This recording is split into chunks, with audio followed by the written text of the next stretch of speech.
ওয়াতাশিনো নামায়ওয়া রনি বিররাতো মশিমাস। আমার নাম রনি। এই তরুণের মাতৃভাষা বাংলা, তবে জীবিকার আশায় কয়েকদিনের মধ্যে তিনি পাড়ি জমাবেন জাপানে। তাই এখন একটি সরকারি প্রতিষ্ঠানে তিনি জাপানি ভাষা শিখছেন।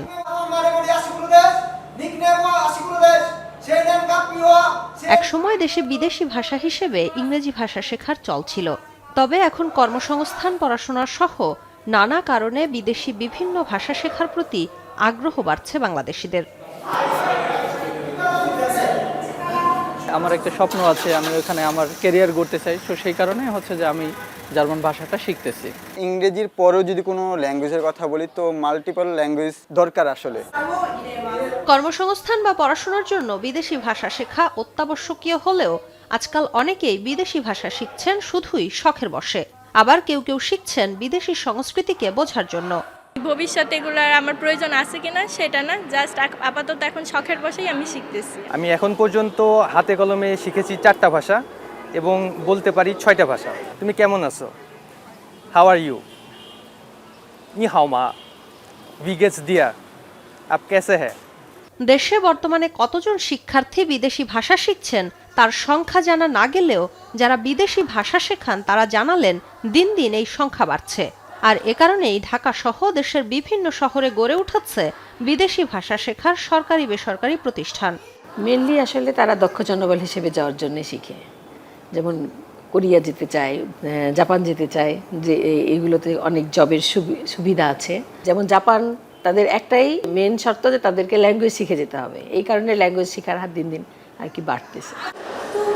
বিশেষজ্ঞরা বলছেন শুধু বিদেশে কর্মসংস্থান বা পড়াশোনার জন্য নয়, বরং একাধিক বিদেশি ভাষা জানা থাকলে সেটা ব্যক্তির ভবিষ্যৎ জীবনেও কাজে লাগে। তাই প্রতিযোগিতার এই যুগে মাতৃভাষার পাশাপাশি আরও কয়েকটি বিদেশি ভাষা শেখার পক্ষে মত তাদের।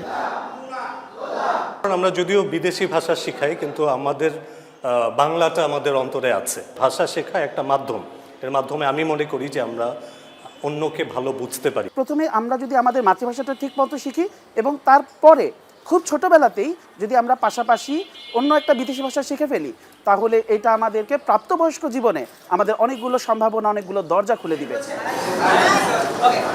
বর্তমানে বাংলাদেশের তরুণদের মধ্যে ইংরেজি ভাষার পাশাপাশি জার্মান, ফ্রেঞ্চ, কোরিয়ান, জাপানিজ এবং চাইনিজ ভাষা শেখায় আগ্রহ বাড়ছে। তাই বাংলাদেশিদের বৈশ্বিক যোগাযোগে দক্ষ করে তুলতে এসব ভাষায় প্রশিক্ষণে সরকারের মনোযোগ বাড়ানো দরকার বলে মত বিশেষজ্ঞদের।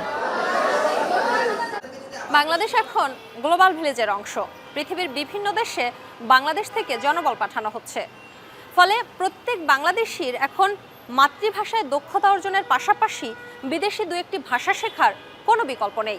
এতে একদিকে যেমন বিদেশি সংস্কৃতির সঙ্গে আলাপ করা সহজ হয়, অন্যদিকে যেসব দেশের সঙ্গে বাংলাদেশের ব্যবসা বাণিজ্যের সম্পর্ক রয়েছে সেই সব দেশের সঙ্গে যোগাযোগ আরও সহজ হয়। শম্পা বিশ্বাস, এখন, ঢাকা। একনল হ্যান্ড ওয়াশ 100% প্যারাবেন ফ্রি, তাই নিরাপদ হাতের জন্য আস্থা রাখুন একনলে।